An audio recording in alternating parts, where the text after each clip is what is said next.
हमारे साथ उद्धव ठाकरे की शिवसेना के पूर्व मंत्री और सांसद अरविंद सावंत जी है। अरविंद जी, जिस प्रकार नितिन गडकरी को उम्मीदवारी नहीं मिल पा रही है या बीजेपी अब तक वो जाहिर नहीं कर रही है, तो क्या इसके पीछे वजह लगती है? क्योंकि उद्धव जी ने तो सीधे सीधे उनको न्योता दिया है एमवीए में आने का। आदरणीय उद्धव जी ठाकरे साहब ने कल लातूर धाराशिव में जब वो वहां रैलीज ले रहे तो उन्होंने भरी सभा में माननीय गडकरी साहब को न्योता दिया कि आओ, आपको वहां सम्मान नहीं मिल रहा, हम आपको सम्मानित करेंगे और चुनाव के लिए हम सब मिलकर आपके पीछे डट के खड़े रहेंगे। ये जो कहा, यह सच्चाई है, क्योंकि मैं, आप जानते हो कि कुछ कार्यकाल के लिए मैं कैबिनेट मंत्री भी रहा हूं और मैंने देखा है कि गडकरी साहब के सारे कार्यक्रमों को या उनके प्रस्तावों को नजरअंदाज किया जाता है। आपको मेरा भाषण पार्लियामेंट में आप देख लेना, जिस दिन अपने वित्त का जो संकल्प प्रकाशित हुआ, बजट, जिस दिन बजट आए तो उस बजट में पहले 2-3 पन्नों में गति शक्ति योजना ऐसा नाम मिलेगा आपको, और वो गति शक्ति प्रधानमंत्री गति शक्ति योजना। अब प्रधानमंत्री गति शक्ति योजना को जो सारे, मतलब रोड ट्रांसपोर्ट हो, शिपिंग हो, एयर हो, रेल हो, ये सारे उसके अंतर्गत आ जाएंगे। और प्रधानमंत्री, इसका मतलब पंख छाट दिए उन्होंने। मैंने उस वक्त ही कहा था कि माननीय नितिन गडकरी जी के पंख छाटे गए हैं। अब शिपिंग की बात करें तो उनसे वो लिया गया, उस पर उन्होंने मनसुख मांडविया जो मंत्री बनाया था।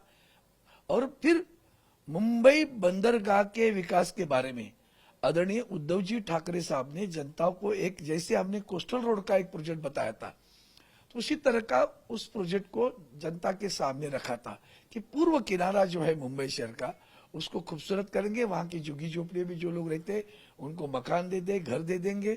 ये सारी बातें हुई, तो उसी को लेकर वो संकल्प चित्र जो हमारे आदरणीय उद्धव साहब ने बताया था, उसी तरह का, उसमें थोड़ा सा इधर उधर होगा लेकिन उसी तरह का संकल्प चित्र माननीय नितिन गडकरी साहब ने मुंबई बंदरगाह के लिए किया। सारा प्रोजेक्ट संकल्प पूरा हुआ, प्रोजेक्ट प्रधानमंत्री के टेबल पर गया, दस्तखत नहीं हुई। मुंबई के विकास के आड़े कोई आए तो प्रधानमंत्री खुद आए। अब ऐसे शख्स को, जो इतना बड़ा काम, आपने हाल ही में देखा होगा, ये जो ट्रांस हार्बर लिंक की जो उद्घाटन आदरणीय प्रधानमंत्री जी का, वो उसका डिपार्टमेंट है, रोड ट्रांसपोर्ट का डिपार्टमेंट है। जब इश्तेहार आए तो नितिन गडकरी जी का नाम भी इश्तेहार में नहीं था, आना तो छोड़ो, नाम भी नहीं था। तो ये सारा उनका अवमानित किया जा रहा है वहां। और ऐसे जिसने हमारे साथ सरकार में जब महाराष्ट्र में रहे तो वंदनीय बाला साहब उस वक्त थे और उनको पीडब्ल्यूडी मिनिस्टर बनाया था। तो उन्होंने जब मुंबई पुणे का रोड जब बनाया तो बाला साहब कहते गडकरी ने ये रोड करी है, बड़ा अच्छा काम किया। और सब, दूसरी बात उनकी खासियत ये है, उस वक्त उन्होंने पार्लियामेंट के फ्लोर पे मुझे जवाब दिया हुआ है। एश्योरेंस कमेटी पे जाएंगे तो धज्जी उड़ जाएगी। वहां उन्होंने जवाब दिया था कि सारे मकानों को महाराष्ट्र के जो कानून है, जो झुग्गी झोपड़ियों के पुनर्विकास का बारे में जो कानून है विकास के बारे में, उस कानून के तहत हम यहाँ की झुग्गी झोपड़ियों का पुनर्विकास करेंगे, ये उन्होंने कहा फ्लोर पे, लेकिन करने नहीं दिया प्रधानमंत्री जी ने। आज तो क्या पक्का घर, प्रधानमंत्री आवास, सब ढोंग गए, सब ढोंग गए, नहीं करने दिया, उनको काम करने नहीं दिया। अब उनको अवमानित भी कर रहे, बार बार अवमानित कर रहे। मुझे लगता है गडकरी साहब को जो न्योता आदरणीय उद्धव जी ने दिया है वो सही मायने में है। ऐसे शख्स को वो खुद भी पहले लिस्ट में उनका नाम नहीं आता, उससे बड़ा अवमान कौन सा होता है। पुराने साथी रहे आप गडकरी जी के और उनके साथ आपने काम भी किया हुआ है। दिल का दर्द जानते हैं, जिस तरह से आप कई सारी बातें बता रहे हैं, उनका दिल का दर्द आप जान रहे हैं, तो क्या कुछ बात होती है या बात हुई है उनसे साफ तौर पर? ये झूठ क्यों बोलो, ऐसा कुछ बात हुई नहीं।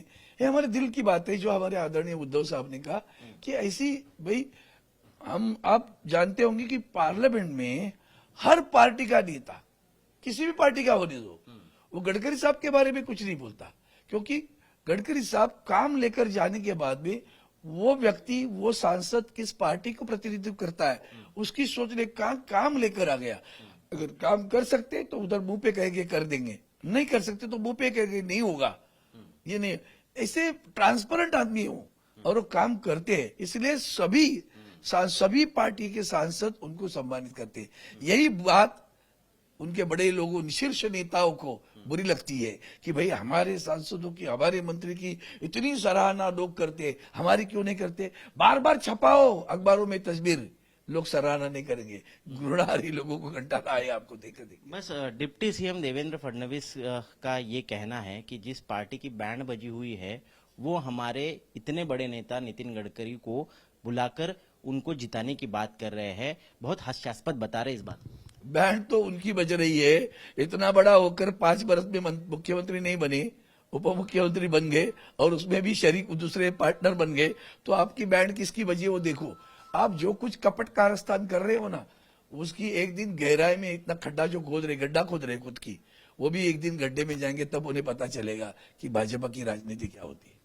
तो इस तरह से नितिन गडकरी को लेकर महाराष्ट्र की राजनीति तो गर्मा गई है।